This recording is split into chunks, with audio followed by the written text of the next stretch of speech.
Hey guys, we hope you enjoyed this free clip of aggressive progressives on the Young Turks. This is just a preview of what you will receive with TYT membership. That means exclusive interviews, panel discussions, and more of Jimmy, and of course, me. Check out this next clip, and if you like what you see, you can access full episodes of Aggressive Progressives by becoming a member. Head to tyt.com/join now.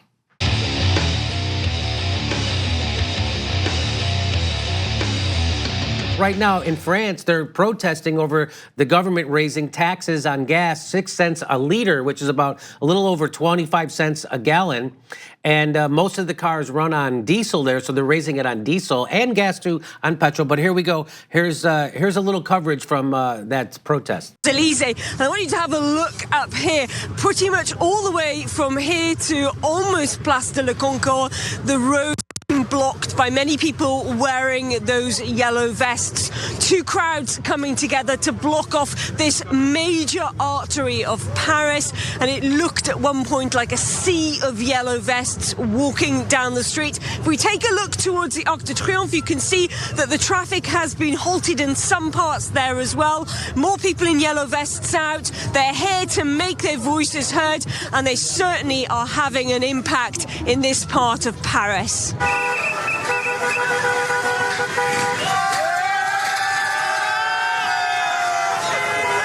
If you notice, they're shutting down traffic because that's what protests do. They shut the people. A lot of people here in America go, "I don't mind you protesting. Why do you got to block traffic? I'm going to be late for work." Because that's called a if you protest in your apartment and don't bother anybody, that's called a party.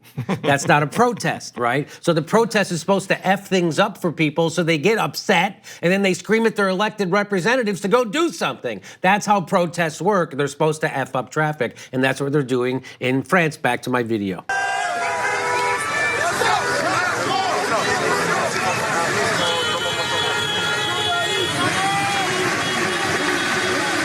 This is a movement of people who want to come out together to show how unhappy they are with the policies of Macron, particularly about the increase in fuel prices that we've seen over the last year or so here in France. I just want to tell you, 289,000 people came out to protest in France.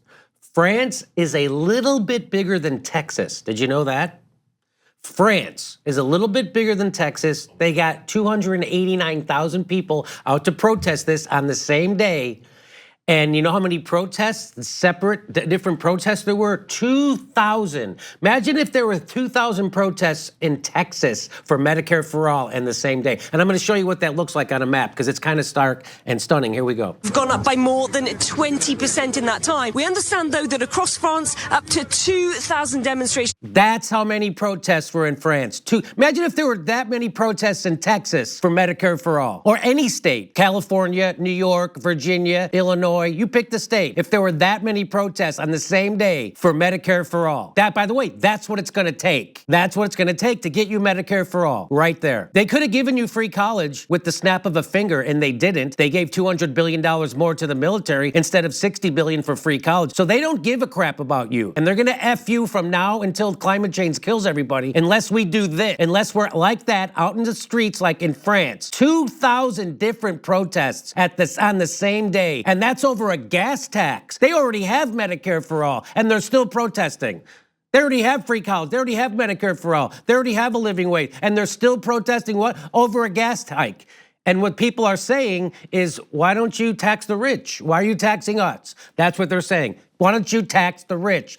Austerity, again, is not working anywhere, but this is happening globally. And now they're organized in France. That's how you do a protest. And that's what we're going to need to do in the United States. Do you agree with me? Because we're not getting Medicare for all. I totally agree. The problem with America is that it's very large. It's geographically large, it's fragmented, and people don't unite around a single cause like that. If we did, there might be some change. But also, we do sometimes protests, like the women's protest and all that, but it's very fleeting. I mean, it's just for a day, then we all go home, and we're done.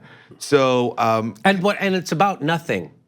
The women's protest march was about nothing, except I don't like Trump. Yes.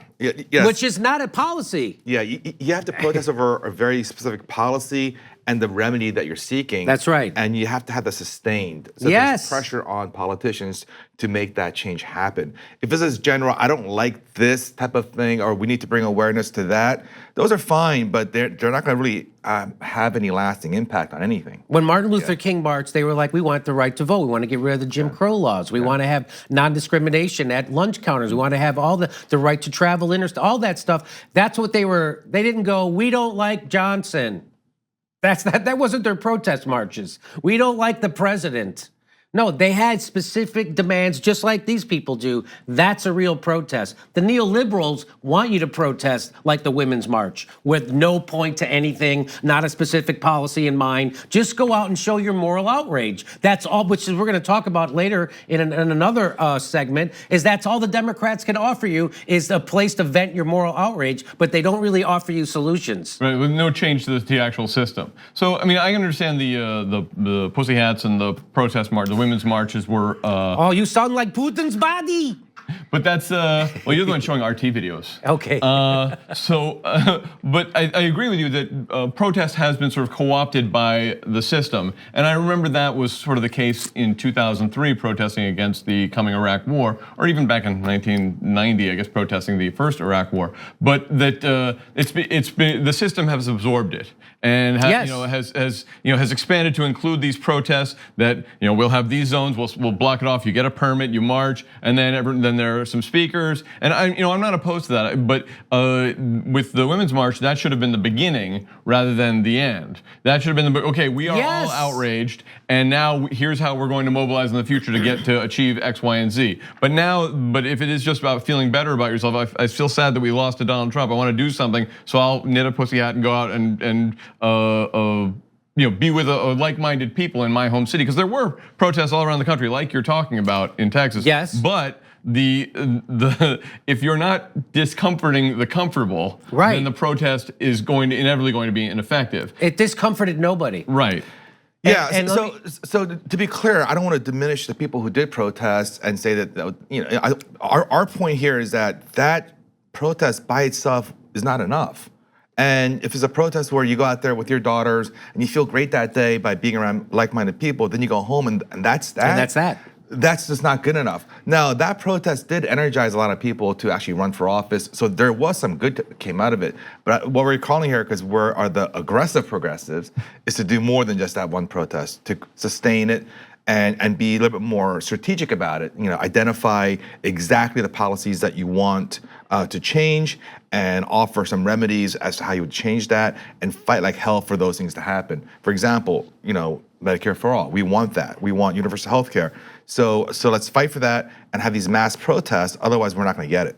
We're just not going to get it. So what I say about I was at that protest. I went down to the protest here, and there I was told there were 700,000 people down there. Did you hear that was the number? Well, I was at the one in San Jose, so I didn't but I went. And, it was a large turnout. There's a lot of people. A lot of people came out for that. It was amazing how many people came out. So there was all that energy, just like Obama had all that energy. Remember, he had all those kids and all their email addresses, and Oprah was crying, Jimmy. And then he disbanded them. Yeah. Did nothing, which is exactly what the Democratic Party did with those people. They disbanded them. They did nothing, and they said, "Oh, let's talk about Stormy Daniels. Let's get to the bottom of that. That's important. She's a porn actress."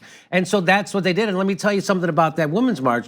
Everybody was cool with it in the country. Nobody, the establishment. I mean, and so I have a saying that if your protest is sanctioned and by the police, if it's okay, that's not a protest. That's a parade. Those are the differences. And it's also not just the police; it's also the powers that be on both Republican and Democrats. If the Democrats embrace a protest, then you probably have a good idea that it's not really about serious change, or they're not worried about it. Correct. Because the Democrats should be worried. Like Occupy Wall Street, that was something that worried them.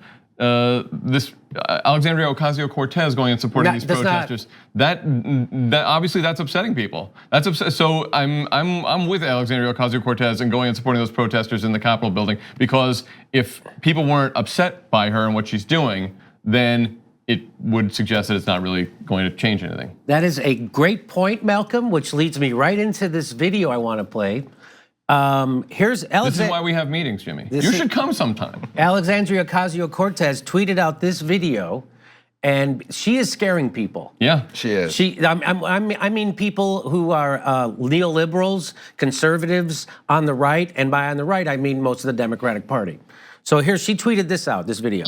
Is that should we, and if we work our butts off to make sure that we take back all three chambers of Congress, all three chambers of government, the presidency, the Senate, and the House in 2020, we can't start working in 2020. So do you see that she made a mistake? She corrected it. She said the three chambers of the Congress, and then she said the three chambers of government, but what she really meant was the three branches of government. She used the wrong word. She said chambers, right? And so she was speaking in real time. And when we come back after this break, I'm going to show you the freak out by the right wing over that. We'll be right back.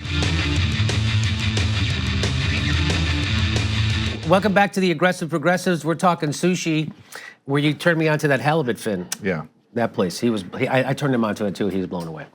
Anyway, we're talking about sushi. I love sushi. I think it's okay to eat sushi because they're not mammals. I would never eat birds. I would never eat a dolphin or a whale. Because they're mammals. Yeah, right. How about the massive overfishing of the oceans that's going on? Does that bug you at all? I eat mostly salmon, so that's okay. So we'll get back to Alexandria Ocasio-Cortez. And let me just show you, she tweeted this out just so we get up to speed. She tweeted this out. Is that should we, and if we work our butts off to make sure that we take back all three chambers of Congress, all three chambers of government, the presidency, the Senate, and the House in 2020, we can't start working in 2020. So she made a mistake. She said three chambers of Congress, and then she corrected and said the three chambers of government. She meant the three branches. Well, she of didn't mean government. the three branches. No, of she didn't mean government. the three branches because that would mean The judicial. judiciary as well. Oh, what said- she really meant was both chambers of And the Congress presidency? and the presidency. But there is no shorthand for that. Yeah, there so, isn't. Yeah. It's certainly excusable. So I mean, yes. So she misspoke. She didn't. I often speak like that, by the way, where I'll use words that you know what they mean. Everyone does that. I mean, Cenk Uygur, who probably knows a lot more about politics and history than almost anyone else I know, mistakenly once referred to Woodrow Wilson as a Republican when he's a Democrat. And the live viewers corrected him right away, and then he's like, "Oh, I'm sorry, I just misspoke." It happens to everyone all the time, and this is not a fundamental misunderstanding of our system of government. She just misspoke. I think the Woodrow Wilson mistake is disqualifying. By the way, Woodrow Wilson also sponsored the show. I'm sorry, I cannot cotton to that. You cannot mistake the party that Woodrow Wilson was in. By the way, I thought he was a Republican. Right, because he had the horrible, but he had the horrible economic policies, Woodrow Wilson. No, that was Hoover. That was I'm thinking Hoover. of Hoover. Yeah, Hoover was a Republican. Hoover was a Republican. That's why I thought he was a Republican, because I thought he was another The guy. Wilson was around during the war. Yeah. Well, yeah, he got us into World War I. But yeah, he was president from 1916 to 1912 to 1920. So she tweeted that video out where she made the mistake and said three chambers of government. And so now this guy, Ryan Saverda, he tweets that out and says the three branches of government, executive. So he corrects her. The socialist. Right. So yeah, he calls her socialist, and so he corrects her. Right. And then she says, "What is?" And he said, then Representative Niraj Antony says, "What is a chamber of government?" Aha, he's really rubbing it in. Yes. Right. She says, "Well, maybe instead of Republicans drooling over every minute of footage of me in slow-mo, waiting to chop up words, slips that I correct in real time, they actually step up enough to make the argument they want to make, that they don't believe people deserve a right to health care." So that's what she was tweeting about in that video. That's what she was talking about. And she goes, "Why don't you just talk about what you really want to talk about, is that you guys don't believe people deserve right to health care, which is what my video was about and what this is all about." So she nails them on that. Oh yeah, she's good. She's good at the callback, or at the what is it, slapback? What is the snapback? Snapback? What is it? What is it? Anybody know? Who knows? But one thing. Comeback? No, it's not. There's clapback. There's something. It's the first one. The guy, the Ryan guy. He's a genuine awful scumbag. in case there's any question, as soon as the most recent shooting, the Thousand Oaks shooting, which of course is not the most recent shooting, the Thousand Oaks shooting was underway, he was tweeting out about how ABC News reporting that it was a Muslim man, which ABC News was not reporting. I mean, he's that's these are these guys. He's one of those guys. But she scares the right wing. Yeah. That's what this is. So here, Sarah Palin. Check out Sarah Palin. Yikes, Ocasio-Cortez fumbles basic civics twice in one statement. This is someone, by the way, Twitter did not let this go without notice. So Twitter noticed? Dana Goldberg noticed. He said, "You've got to be kidding me. You said Paul Revere warned the British. Sputnik bankrupted Russia. The vice president runs the Senate. The Constitution is based on the Bible. The White House has a Department of Law. Should I continue? Because I can." That's great.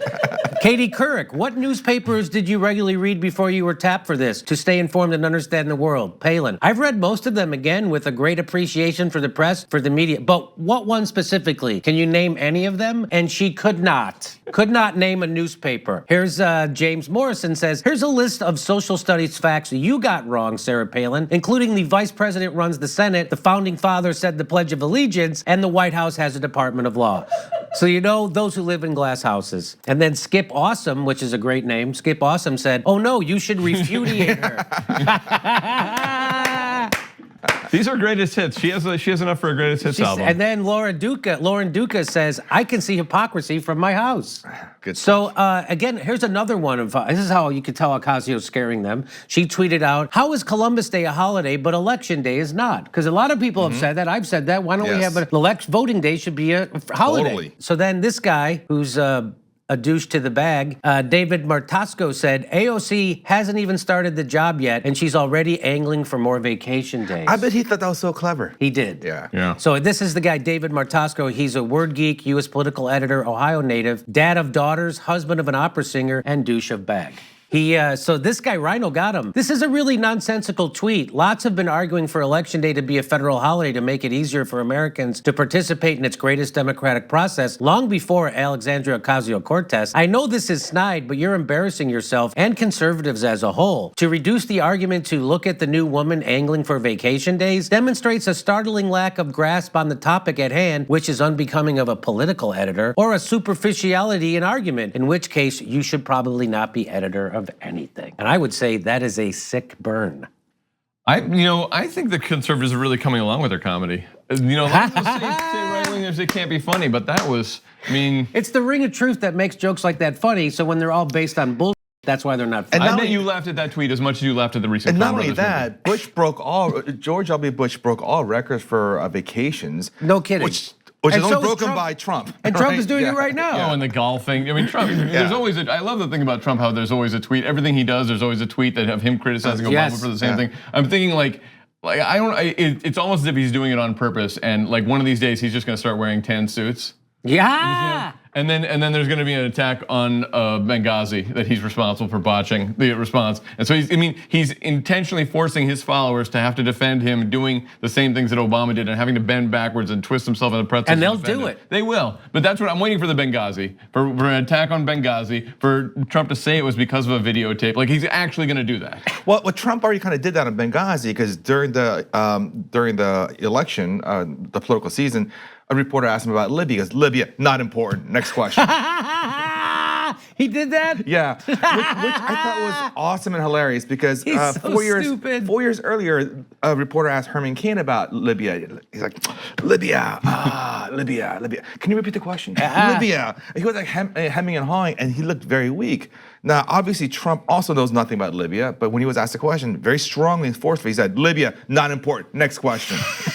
What do you mean not important? You guys have had 800 investigations in Benghazi. Herman Cain said, yeah, maybe I don't know about Uzbekistan. Remember he said that? So Alexandria responded, by the way, to this guy, and she said, while I would disagree with your complaint that Americans get too much vacation time, we work some of the longest hours of any developed country and have no federal required paid leave. I'm willing to compromise by eliminating Columbus Day to give Election Day off. See, I can be pliant. So she also nailed him. It was very good. But I wanted to show how Trump plays the media. And I have this video, gosh darn, somewhere. And let me find it. Should we here talk it is. among ourselves? Oh, okay. Yeah, talk about amongst yourselves. Well, I think he played the media when he said to the reporter, Libya not important, next question. Well, and then the reporter went to the next question. Yeah. Well, the thing about Herman Cain is Donald Trump has a lifetime of experience of people asking about things he doesn't know about and dismissing it and changing the subject. I think Herman Cain was a relative neophyte to the political game. Yes, he's not as good at lying, and he's not nearly as skillful in when someone asks you a question, deflecting. you don't want to answer it. Just changing the subject, answering a different question. I mean, that's a basic political skill. Yeah, Mitt Romney did that really well. No matter what the question was, his answer was, "Well, I love America. I love freedom. I love American people to have more freedom." So here, Trump, I'm gonna guess, made a bet with Steve Bannon that he could get the CNN host to say the word. I'm gonna bet, because here we go. Watch. In a reversal late this afternoon, the White House dropped plans to block Jim Acosta's access to the White House. A judge last week ordered it reinstated for 2 weeks as the case between CNN, the president, and others proceeded. Then came word from the White House that the pass would be revoked when those 2 weeks were up, but now they've changed their mind. CNN has dropped the lawsuit, and now the White House says it's come up with new rules on decorum when questioning the president. Speaking of decorum, the president's certainly been busy lately on the old electric Twitter machine. Here's what he said about California Congressman Adam Schiff, ranking member of the House Intelligence Committee. Before I read it, decorum requires a warning. The president misspells the congressman's name, and you could probably tell where this is going. I'm quoting now. So funny to see little Adam talking about the fact that acting. Trump owns CNN. He owned that guy. He got that guy to say on his broadcast, and they keep it up. By the way, watch how they keep it. Matt Whitaker was not approved by the Senate, but not mentioning the fact that Bob Mueller, who is highly. They keep that up, that banner where he says, and they keep it up and he says it, and then he brings on people to talk about it. He goes to Carl Bernstein, the guy who broke Watergate, to talk about Trump saying a tweet.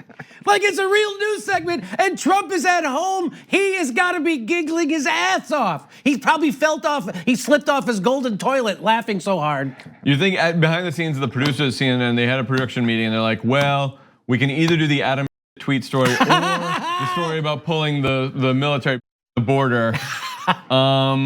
Let's go with the. Let's go. You can say you can. On TV because the president wrote in a tweet. Let's do it. It'll be fun. Let's do it. What are they, South Park?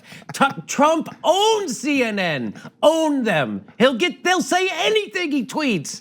It's kind of here's another thing, CNN. You could just ignore it. You could just ignore that stupid tweet and do a real news story. We're up against the break. We'll be right back. Did you know that Italy has the same landmass as Arizona?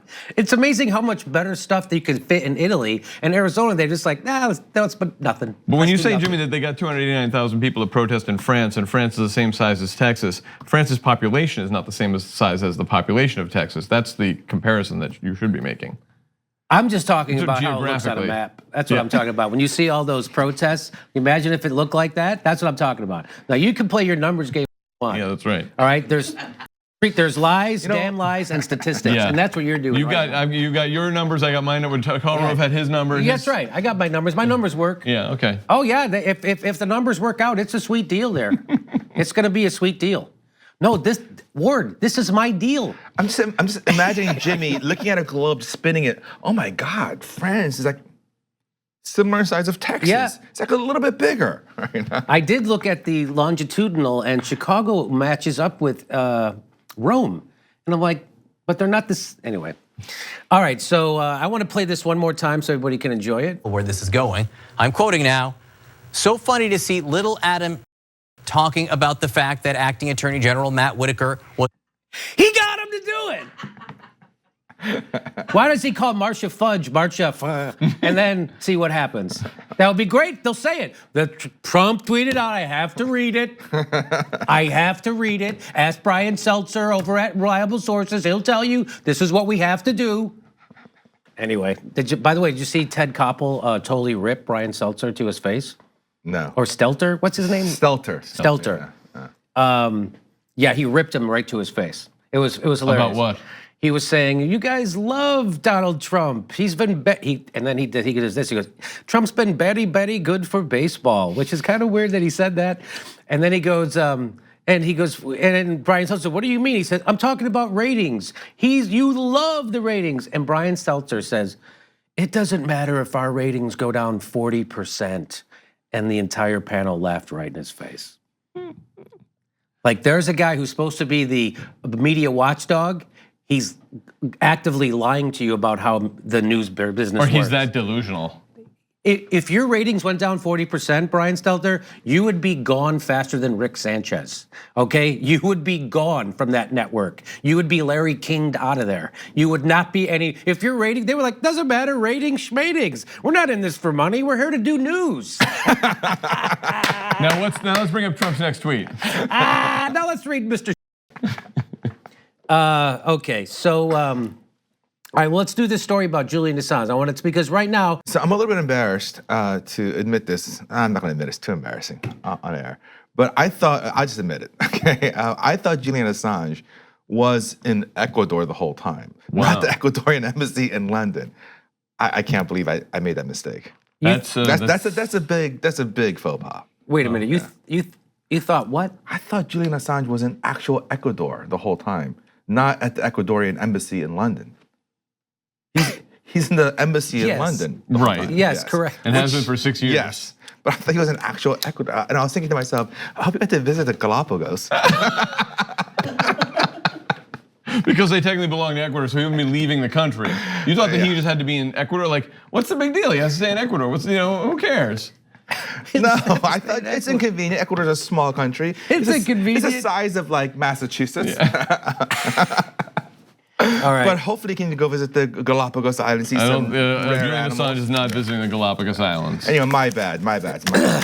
So Julian Assange, it was leaked or revealed that the United States Justice Department, they're planning on charging Julian Assange now, and they're going to probably say that he violated the Espionage Act, which criminalizes the disclosure of national defense-related information, which is what the Barack Obama administration was famous for. They used the Espionage Act to prosecute whistleblowers and journalists more than all the other presidents combined. There you go. So that's a real attack on the press. What Trump's doing to Jim Acosta is circus. That is not actually a threat to the press. Okay? So when Trump tweets out the press are the enemy of the people, that's not really a threat to the press. What's really a threat to the press is when you prosecute them for doing stuff journalists are supposed to do, because that puts a chill through the journalism community and nobody wants to do real journalism anymore. So everyone pretending that what's happening with Jim Acosta is horrible is also turning a blind eye to what's happening to Julian Assange, and that's how you know they're pretenders. Right? So, and that just goes for about almost everyone in the media in the United States, except for a handful of people. If you consider yourself a champion of the free press and free speech, you would also be championing Julian Assange. And if you're not, that shows you to be a hypocrite. Okay, so I want to get into this, what's happening. You know what's happening with Julian Assange. He's being tortured, basically. Yeah, he's under house arrest, and they're putting the squeeze to him, making it more and more unpleasant for him to try to get him to leave. Or there's motion afoot to get him to for Ecuador to and kick him out. And all that stuff about his sex charge, his rape charges. Those were all bogus. Those were all politically motivated, and they've all been dropped, by the way. And the prosecutor who was prosecuting then has been admonished for how she handled it, and the people are embarrassed in the Justice Department there about how that prosecutor handled it, and now Julian Assange has been cleared of all charges. So that's just a bogus thing. They do that all. Oh, the CIA says he's a raper. Yeah, okay, I got you. So let's go into. Glenn Greenwald wrote a great article in The Intercept outlining how we should all be concerned about what's happening with Julian Assange. In fact, about how the Department of Justice under Obama used to be concerned with what now happening with Julian Assange. So let's get into it right now. Over the last 2 years, journalists and others have melodramatically claimed that press freedoms were being assaulted by the Trump administration due to trivial acts such as the president spouting adolescent insults on Twitter and at Chuck Todd and Wolf Blitzer, or banning Jim Acosta from the White House press conference due to his refusal to stop preening for a few minutes so as to allow other journalists to ask questions. That's great. So it's great. Meanwhile, actual and real threats to press freedoms that began with the Obama Department of Justice have been escalated with the Trump Department of Justice, such as aggressive attempts to unearth and prosecute sources, have gone largely ignored, if not applauded. But prosecuting Assange and/or WikiLeaks for publishing classified documents would be in an entirely different universe of press freedom threats. Reporting on the secret acts of government officials or powerful financial actors, including by publishing documents taken without authorization, is at the core of investigative journalism. From the Pentagon Papers to the Panama Papers, to the Snowden disclosures, to the publications of Trump's tax returns, to the Iraq and Afghanistan war logs, some of the most important journalism over the last several decades has occurred because it is legal and constitutional to publish secret documents, even if the sources of those documents obtain them through illicit or illegal means. So let's just stop there. I just want to make sure everyone's clear that what Julian Assange did, totally legal. That's what Julian Assange, and by the way, when he published them, so did the New York Times publish some of the WikiLeaks. So did and the Guardian and all the other newspapers who published any of that stuff could also be prosecuted the same way Julian Assange is, which is why Obama's Department of Justice had considered charging Assange, but they determined that they could not do so without also prosecuting the Times, the Post, and the Guardian for doing the same thing as Julian Assange. Now let me throw it over to my panel to get there. We're in the middle of this article, but I just want to get your reactions right now. So Assange, what he this is, I mean, the Obama DOJ was correct. They wanted to go after him too. They were really upset with him because he was revealed with the Chelsea Manning and all those revelations. But this was before 2016 when the Democrats really ramped up their opposition to. But Obama, to their credit, they determined they couldn't do it because what is he doing? In terms of publishing this information that the Washington Post wasn't doing, the New York, I mean they were in cahoots. They were working together to publish this information. Yes. So and the Obama administration determined, oh, these are very powerful interests. I can't go up against them. I mean, I'm speaking for them. I don't know. Maybe the Obama administration people, the Department of Justice said, no, this is America. Freedom of the press is too important. We're gonna have to let this slide. Because no, they just figured they couldn't take on the New York Times. If it was just Julian Assange, they might have had a different, might have a different take on it. But because these are very powerful interests who are, they want good coverage from. So, I'm not giving them the benefit of the doubt. But whatever it was, their conclusion was they could not because it was the same offense. Now, before we get Steve's take on this, we got to take a break. When we come right back, we have more to this. We have Lee Camp coming up and a lot more. We'll be right back. Hey guys. We hope you enjoy this free clip of aggressive progressives on the Young Turks. This is just a preview of what you will receive with TYT membership. That means exclusive interviews, panel discussions, and more of Jimmy, and of course, me. If you like what you saw, you can access full episodes of Aggressive Progressives by becoming a member. Head to tyt.com/join now.